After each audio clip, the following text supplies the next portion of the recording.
Hi everyone. These days truth can be stranger than fiction.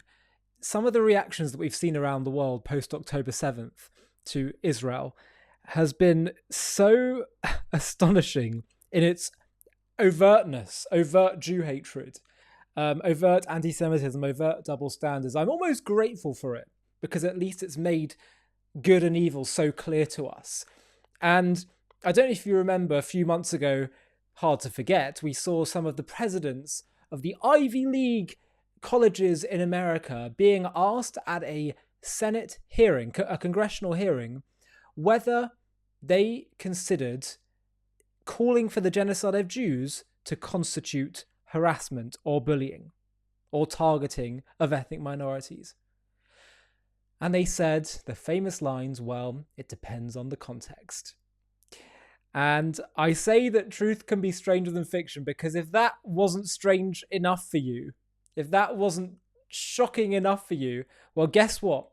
It now turns out that the swastika, yes, the symbol of Nazi Germany, depends on the context as well. Because a swastika was displayed in London, in the UK, just recently on an anti-Israel, anti-Semitic hate march, and a pro-Israel counter-demonstrator complained to the police, and by the way, it does fall under hate speech under criminal UK law, and the policeman had to say in response that it depends on the context. A swastika, whether it's hate speech or not, whether it's criminal or not, whether it's an issue for the police or not, depends on the context. Have a listen to his conversation with her. Would you like to walk with me? Because I can point these people out to you. And again, I was told when I asked that a swastika was not necessarily anti-Semitic or destruction of public worship. That doesn't seem right to me. Okay, so I think the symbol in of itself. It is. Oh God, it is. Film it. Please film. Please, for the love of God, film. It is anti-Semitic. So, is this not allowed? I'm sorry, I didn't say it wasn't. Can I just ask the question? I'm just asking a question, right? I didn't say it wasn't. Can if someone is carrying a sign that's a swastika, you said you wouldn't arrest them on the spot. It has to be investigated online. Yes, it is. In what? A swastika in and of itself is not anti-Semitic. There's nothing more anti-Semitic than. Are you aware of the Public Order Act and the legislation that we work under, madam? A swastika is a swastika. No, madam, I can have the conversation with you. I'm happy to, but I'm just confused as to what's confusing about a swastika. There are various facets to the Public Order Act, okay? Under what context is a swastika not disrupting public order? Could you just explain under what symbol that's not disrupting public order? I haven't said at any point, have I, that it is or it isn't. Everything needs to be taken within context, doesn't it? Yeah, but it's a context that. So he says, depending on whether it causes distress or harm, the swastika, and then he says everything has to be taken in the context. But why does the swastika need context? Israel. This is my question. Did you manage with the photo? No, he was not helpful at all. Again, why is a swastika not immediately anti-Semitism? Why does it need context? This is what I'm confused about. This isn't even about Israel. Hitler is not anti-Semitic too. In what It never was about Israel. context is a swastika not anti-Semitic and disruptive of public order? That's just my question.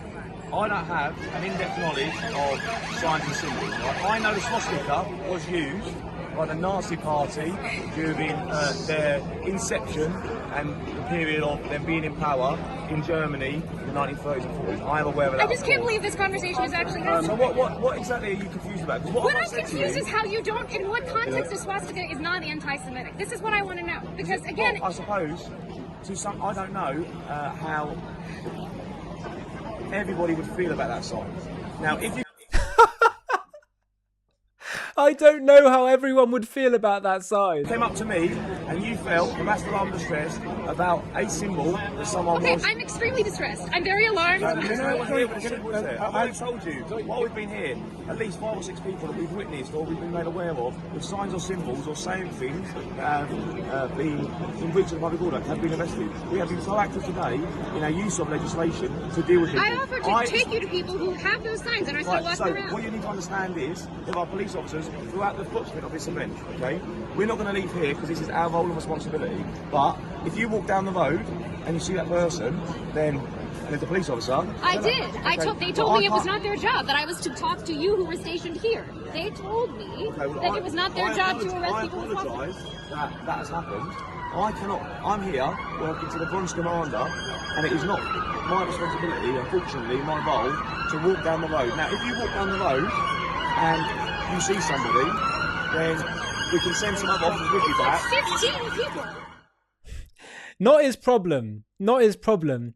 Meanwhile, of course, just days prior, you had someone arrested in London for holding a sign saying... What? Saying that Hamas are terrorists. And he was deemed to be provocative. He was arrested and he was unarrested. They said the police had made a mistake. But their focus was on him. This is when I say you can't script this anymore. They now have a swastika and they're saying, well, I'm not going to get involved. It's just unbelievable. Meanwhile, we also saw recently...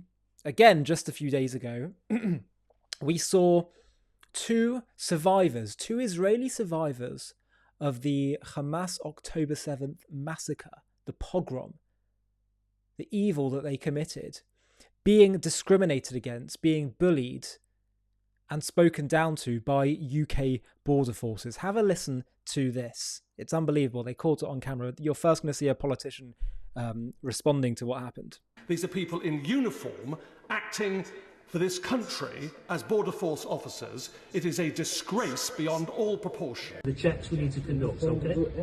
Nobody's saying that. Nobody has said that once. So knock the attitude off. We've made the decision and you're coming in. So just let us do the checks we need to do and keep quiet. Look at me. Okay, you clear with that? Good. We're the bosses, not you, all right?